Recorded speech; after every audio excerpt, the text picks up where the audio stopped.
Bang Firdaus ini masih terkait dengan Bang Hotman gitu kan, yang katanya masih menyindir-nyindir Bang Firdaus nih. Seperti apa sih menanggapi sindiran dari Bang Hotman? Mungkin kan saat ini dia juga masih sakit, masih perawatan. Gimana Bang? Kalau gue sih udah udah nggak mikirin itu ya, karena gue ini kan anggap itu udah nggak penting. Hotman Paris itu udah nggak penting banget itu. Yang pertama, dia udah kalah sama gue, kalah semuanya ya kan. Dari harta dia kalah, dari intelektual dia kalah, dari kecerdasan dia kalah, ya, dari sikap integritas dia kalah, dari perkara yang dia tangani dia kalah, dari ingin memenjarakan Rasman Arif Nasution sampai sekarang dia kalah, walaupun dia mempropaganda beberapa kali, ya kan, sampai akhirnya dia tidak membicarakan masalah objek daripada perkara yang kita permasalahkan, malah melebar kemana-mana. Sekarang malah Rudy Salim dikait-kaitkan dengan dia, sehingga Rudy Salim saya somasi, dan saya pun telah membuat surat ke Lamborghini Itali dan Ferrari Itali. Saya juga membuat surat ke Lamborghini Asia Tenggara dan Ferrari Asia Tenggara. Karena saya adalah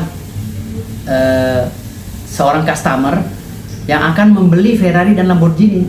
Memang ada niat saya mau beli, tetapi karena permasalahan ini yang digoreng oleh si Hotman Paris dan Rudy Salim, akhirnya ini membuat nama saya cemar, sehingga saya sebagai customer ya, atau konsumen merasa terjolimi dan merasa terdegradasi ya, karena sikapnya Rudy Salim yang membocorkan rahasia mekanisme podcast di tempat dia kepada Hotman Paris, sehingga narasi yang dibuat oleh Hotman Paris seakan-akan saya meminta uang atau mengemis uang. Saya tidak pernah mengemis. Saya sudah bilang berkali-kali, ada di WhatsApp-nya, sudah saya sebar di media sosial, WhatsApp-nya dengan Rudy Salim ya, dengan manajemennya. Saya bilang, kamu yang ngejar-ngejar saya sudah nolak loh beberapa kali. Saya bilang gitu. Kamu meminta kepada saya, mengemis kepada saya agar saya mau di podcast Rudy Salim. Saya bilang, saya nggak mau kalau dibayar murah. Saya mintanya 25 juta atau minimal 15 juta. Tapi dia memohon lagi, meminta, akhirnya deal di angka 6 juta. Ya, dengan DP 1 juta. Oke, nggak ada masalah. Dan uang itu tidak pernah saya pegang sedikit pun. Saya kasih ke staff saya dan buat isi bensin 3 mobil itu.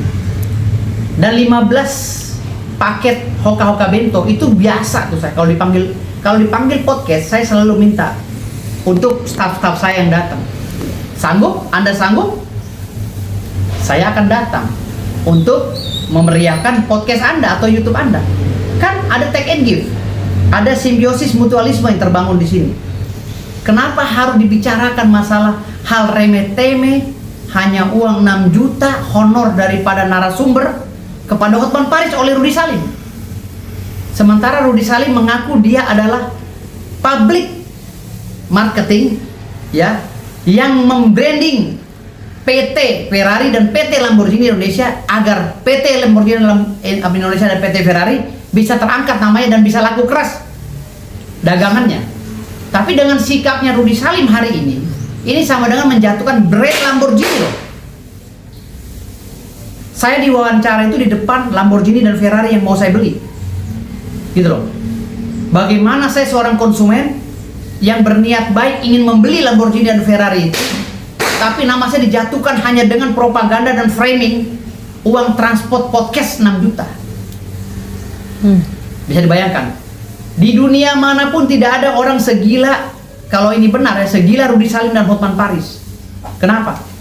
Honor ini biasa diterima oleh semua narasumber dimanapun berdasarkan hasil kesepakatan, dan honor ini menjadi rahasia pribadi antara mereka berdua ya, yang telah mengikat kerjasama. Apabila honor ini terjadi, ini menjadi rahasia pribadi. Kenapa diumbar oleh Rudy Salim ke Hotman, sehingga oleh Hotman dinarasikan saya mengemis katanya. Ada isi chat saya buktikan itu di media sosial bahwa saya tidak mengemis, mereka lah yang mengemis. Rudy Salim lah yang mengemis kepada saya agar saya diminta untuk podcast, dan tayangannya sekarang ratusan ribu tayangannya di YouTube-nya Rudy Salim. Bukan saya mengemis, Rudy Salim dengan manajemennya yang mengemis kepada saya. Karena saya sedang viral. Gitu, ya. Bukan saya mengemis. Saya bukan pengemis, saya cucu sultan. Dari mana sultan mengemis? Dan saya sudah berkali-kali bicara pada saat podcast, saya bilang, Rudy, saya mau beli Ferrari dan Lamborghini kamu. Tunggu saatnya. Karena memang saya ada transaksi tanah yang nilainya juga ratusan miliar. Memang saya mau beli niatnya. Gitu. Oke. Berarti abang merasa dimalukan ya? Maksudnya Bukan dimalukan, saya nggak pernah malu, tapi saya merasa difitnah, ya, dan direndahkan martabat saya sebagai pelanggan atau konsumen dari Lamborghini dan Ferrari. Berarti itu alasan abang mengasomasi Rudy Salim. Ya, saya mensomasi dan saya menyurati PT Ferrari Internasional yang ada di Italia.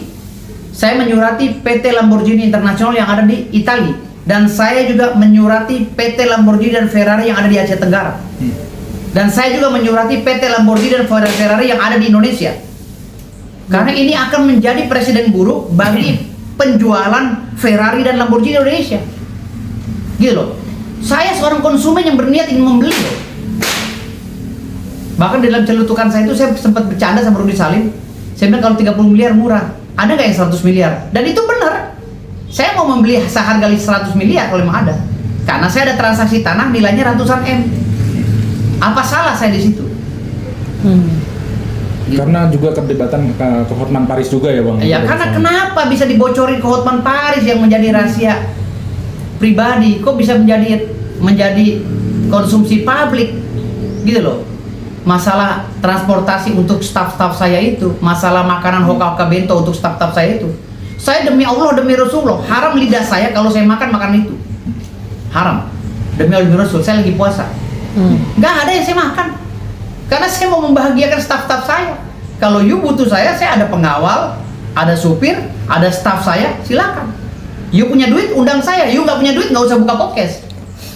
Kalau lu nggak mampu, Rudy Salim, untuk buka podcast, hanya dengan uang 6 juta aja lu keluar-keluar, lu nggak usah buka pabrik Lamborghini atau lu nggak usah buka showroom Lamborghini dan Ferrari.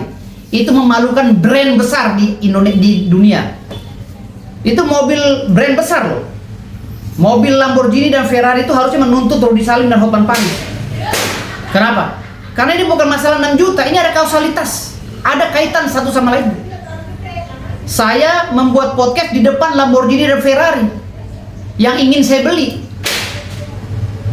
Gitu. Dan saya sudah menunjukkan beberapa dokumen saya untuk transaksi penjual belian tanah saya, jual beli tanah saya. Oke. Di depan Rudy Salim, di depan Lamborghini itu.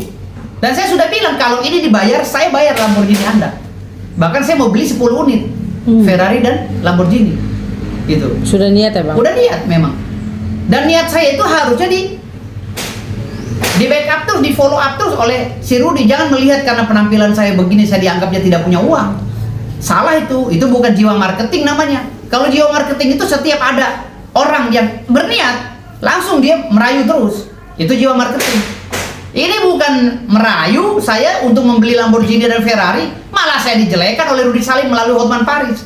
Kan lucu, ini kan akan menjatuhkan brand Ferrari dan Lamborghini yang begitu besar di Indonesia ini. Orang sedang sedang tertarik loh untuk membeli Lamborghini, termasuk saya. Karena banyak iklan-iklan Lamborghini dan Ferrari, akhirnya saya tertarik untuk membelinya. Oke. Gitu. Wallahi demi Rasul, saya akan membeli Lamborghini dan Ferrari. Saya udah niat. Berarti nanti abang buktikan ya? Saya akan buktikan. Kalau tanah saya dibayar, saya akan beli. Oke. Bang, itu janji saya. Tapi sehari ini saya mensomasi Rudy Salim dan saya memberikan surat kepada Ferrari dan Lamborghini di Italia. Per kapan bang somasi? Hari ini. Udah dikirimkan? Udah. Oh, gitu. Bang, tapi ada penyesalan gak sih setelah menghadiri podcast Rudy Salim akhirnya berbuntut seperti ini gitu? Nggak ada penyesalan, nggak ada. Karena udah terjadi kan, orang yang nggak pernah menyesal. Tetapi saya ingin memberikan ya edukasi kepada masyarakat atau advice ya atau pencerahan lah ya, membuka cakrawala berpikir bahasa Indonesia bahwa inilah moral dan mental anak Indonesia. Sudah sebesar dan sekelas Rudy Salim aja udah begini kelakuannya. Padahal dia itu marketing paling besar loh di Indonesia, masalah Lamborghini dan Ferrari. Tapi kok jiwanya jiwa kampungan gitu loh. Nggak elegan banget, nggak sesuai dengan merek Lamborghini dan Ferrari yang disemat di dalam dirinya. Kok sekelas Rudy Salim teriak-teriak, sudah ngundang orang, sudah ngasih, sudah sepakat uang operasional 6 juta, kok teriak-teriak gitu loh, nggak malu sama Lamborghini sama Ferrari-nya. Kan ini akan menjatuhkan kredibilitas Ferrari dan Lamborghini di Indonesia. Orang akan berpikir, ngapain kau beri orang buat Pak? Walaupun dia punya duit lebih, kalau udah nggak respect sama marketingnya, nggak akan beli Lamborghini, percaya saya. Nggak akan beli Ferrari. Semua orang Indonesia ini berduit, nggak ada yang norak. Begitu. Abang merasa didiskriminasi nggak sih Bang sama Rudy Salim sendiri, maksudnya enggak. dengan dia akhirnya membocorkan ke Hotman Enggak. gitu. Saya anggap itu hal yang bodoh. Orang selevel dia melakukan hal yang bodoh, berteriak-teriak seakan-akan dia rugi 6 juta, kan hal yang bodoh. Lamborghini puluhan miliar, Ferrari puluhan miliar, 6 juta dia teriak-teriak, diketawain orang Pak. Sementara saya, orang yang direndahkan oleh dia, udah 9 rumah yang saya kasih ke staf saya, ya, hektaran tanah yang saya kasih ke staf saya, itu buktinya ada, ya, 8-9 rumah, gitu. Lah ini baru duit 6 juta, memalukan sekali, gitu loh. Membuli saya di media sosial dengan mengatakan bahwa saya mengemis-ngemis uang 6 juta.